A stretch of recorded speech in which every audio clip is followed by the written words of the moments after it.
Mom, my depression is a shapeshifter. One day it is as small as a firefly in the palm of a bear. The next, it's the bear. On those days, I play dead until the bear leaves me alone.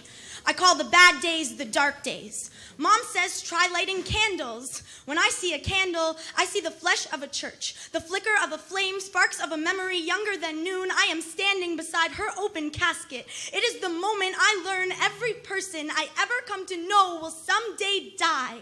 Besides, Mom, I'm not afraid of the dark. Perhaps that's part of the problem. Mom says I thought the problem was that you can't get out of bed. I can't. Anxiety holds me a hostage inside of my house, inside of my head. Mom says, where did anxiety come from?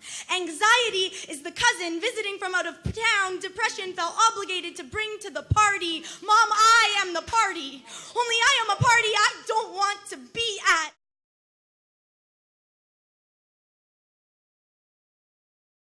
Eu fui descobrindo, assim, que eu tava super mal por várias coisas. Eu tava trabalhando com uma coisa que não me fazia bem, que eu não gostava, que não tava fazendo sentido nenhum pra mim. Tava estudando uma coisa que eu não gostava, que eu não via futuro. Eu tava super mal, minha relação com a minha família não tava boa e, tipo, tava tudo muito ruim pra mim. Eu fui pra Nova York com a minha família e aí eu lembro que lá a gente comeu muita porcaria. Eu adoro comer chocolate, cachorro-quente. Lá a gente comia muito isso, mas a gente também andava bastante. Aí logo que eu cheguei, eu tive uma avaliação na academia. E aí eu vi que eu tinha emagrecido 2 quilos. Eu comecei a querer emagrecer, então eu comecei a parar de comer doce, comer menos, e aí eu vi que estava dando resultado e eu fui emagrecendo cada vez mais. Quando eu tinha mais ou menos uns 5, 6 anos, eu comecei a ter muitos pensamentos obsessivos, mas eram pensamentos aleatórios. Só que assim, eles não saíam da minha cabeça. E eu ficava muito nervosa e me sentia culpada, então eu acabava precisando toda hora chamar meus pais para falar o que eu estava pensando. E aí eles viram que isso não passava, então eu fui procurar uma psicóloga, e aí com 7, 8 anos eu fui diagnosticada com transtorno obsessivo compulsivo, que é o TOC. Eu lembro que uma vez ia ter uma festa junina no clube da cidade e era frio, era junho, julho, sei lá. E eu queria ir nessa festa.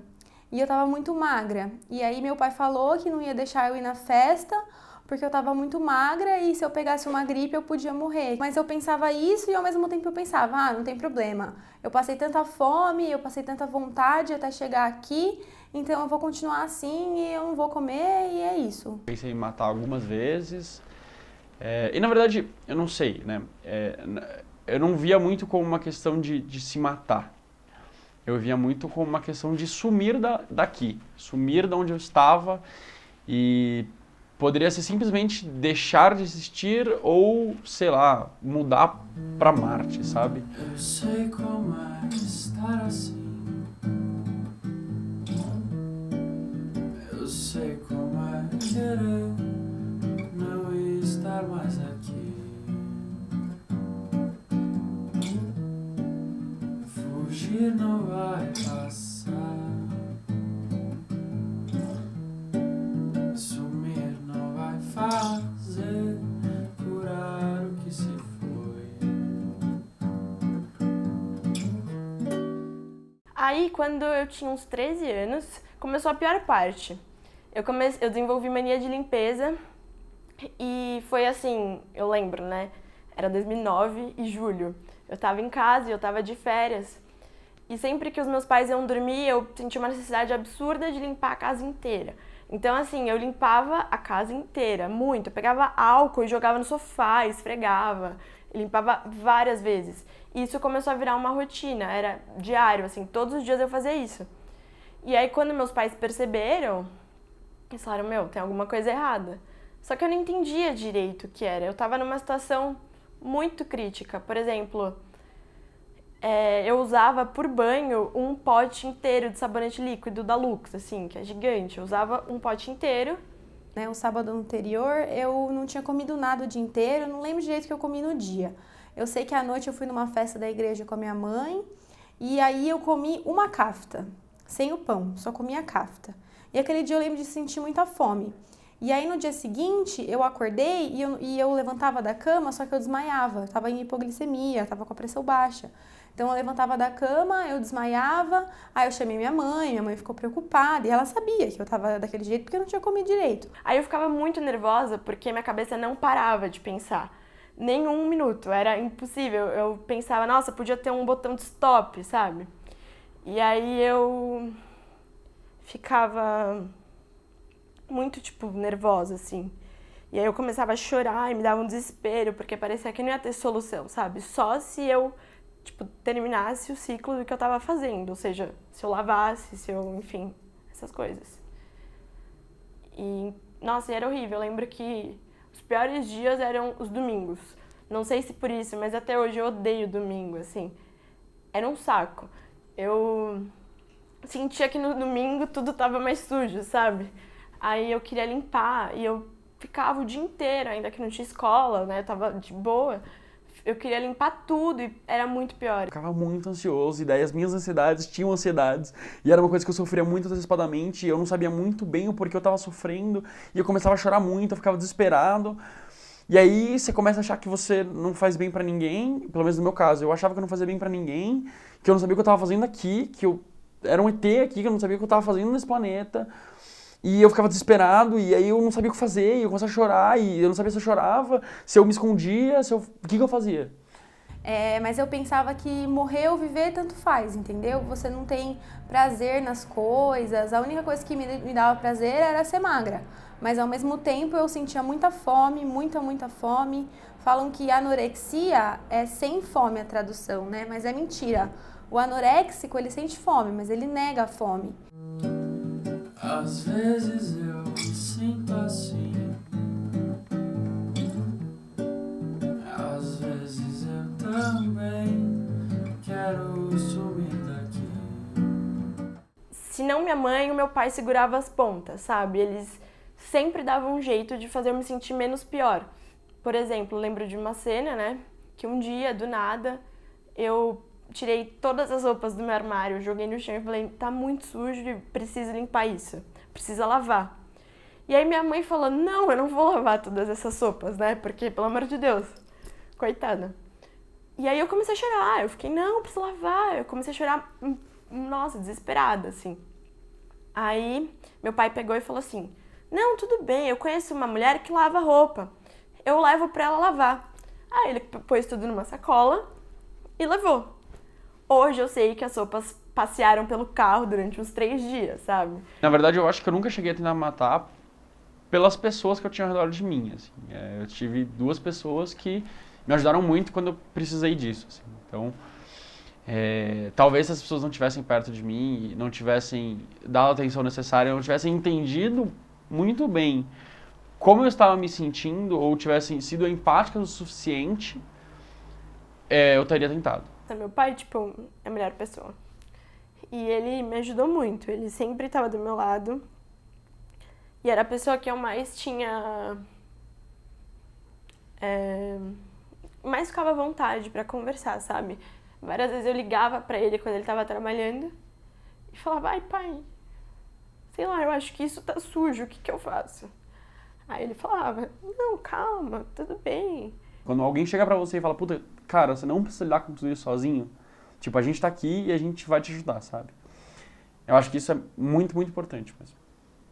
Então, aí com o passar do tempo, eu comecei a psicóloga, tomei remédio, tomei bastante remédio por bastante tempo e a mania de limpeza foi curada, assim, sei lá, acho que 100%, porque, sério, eu não acreditava que eu ia melhorar, eu tava num estado, assim, absurdo, eu não conseguia ter uma vida normal, eu não conseguia entender, sabe, qual era o que tinha acontecido de errado comigo. E eu me culpava muito por isso. Eu acho que, infelizmente, a ansiedade, a depressão, elas são um tabu hoje em dia. E isso é muito ruim, porque a gente conversa sobre tudo, a gente conversa sobre doenças, a gente conversa sobre distúrbios, a gente conversa sobre gênero e a gente não conversa sobre depressão, que é uma coisa que a gente precisa conversar. Porque eu acho que só se a gente conversar, a gente vai entender melhor o que é. Tanto que eu achava que não existia depressão, achava que depressão era frescura. Então, depois de passar por isso, né, eu percebi que não, que existe depressão, que existe distorção, tipo, você não se vê do jeito que você tá. Eu achava que, como assim? Você vai olhar pro espelho e não vai ver que é você lá? Você não vai enxergar isso? Mas não, acontece. As pessoas banalizam muito. Eu acho que agora as pessoas estão tomando mais consciência, até porque tá aparecendo mais, né, na mídia e sei lá. Mas ainda tem muita coisa que melhorar, porque as pessoas não falam sobre isso. Acho que elas têm vergonha, eu também tenho, inclusive, mas eu acho que precisa falar, sabe? Porque as pessoas precisam entender o outro lado e ver do ponto de vista de alguém que teve isso. Por exemplo, depressão.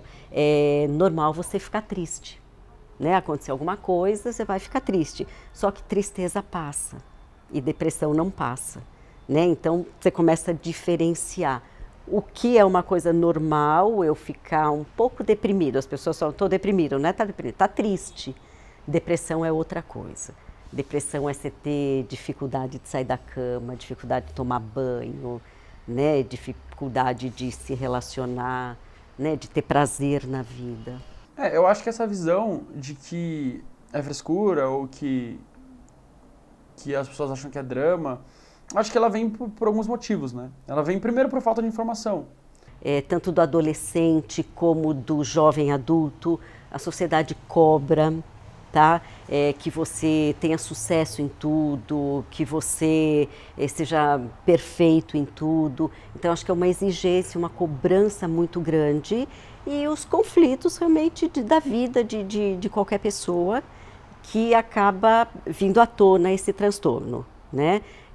Os transtornos, eles têm que ter uma predisposição biológica à doença, tá? Isso quer dizer que alguém na família, né, teve ou apresentou algum tipo de transtorno psiquiátrico e em alguma geração para frente isso vai acontecer de novo, tá? E questões também do próprio ambiente. O ambiente que a pessoa vive, um ambiente conflituoso, um ambiente de muita exigência, de muita cobrança. Isto também acaba fazendo com que o transtorno aflore. Uma coisa que me ajudou muito, que é uma coisa que sempre me ajudou muito ao longo da minha vida, foi a música. Então eu falo sobre meus problemas, eu falo sobre minha vontade de morrer nas minhas músicas. E isso foi muito bom, porque foi o jeito que eu achei de lidar com isso, porque eu tinha tudo isso dentro de mim e eu precisava tirar isso dentro de mim. Eu não quero mais me sentir sozinha. Eu não quero mais tentar sumir. Se eu faço o tratamento durante um tempo, provavelmente os sintomas vão diminuir até desaparecerem. Então, nesse momento, a gente fala, olha, teve uma remissão de sintomas. Então, a pessoa está bem. Tá? Isso pode dizer está curada? A gente pode entender assim, tá? Isto também, num outro momento da vida, pode voltar. Né? Por isso que dentro da terapia, as pessoas aprendem a lidar com essas situações, para que isso, de alguma forma, não se reverta no sintoma. E aí hoje, depois de, sei lá quantos anos, né? Tenho 20, uns 7 anos, a mania de limpeza não existe. Eu lembro que na época eu pensava, no dia que eu conseguir tomar banho com sabonete sólido, eu vou estar curada, porque eu não conseguia. Hoje eu consigo. Ainda prefiro líquido, mas eu consigo. Óbvio que eu ainda tenho problemas, acho que todo mundo tem, mas eu acho que eu tô aprendendo a lidar um pouquinho mais com isso, assim, sabe? Eu acho que também a partir do momento que a gente aceita que nem todo dia é feliz, isso já ajuda um monte, sabe? Porque eu acho que existe essa coisa do mito da felicidade, onde você tem que ser feliz todo dia, o dia inteiro. E não, eu acho que sim, tem dias que são cinza, e não tem problema. Tem dias que são, e vão ser, e tá tudo bem, sabe? Não é um problema. Talvez seja melhor tentar dançar sozinho. Talvez seja melhor achar um outro par.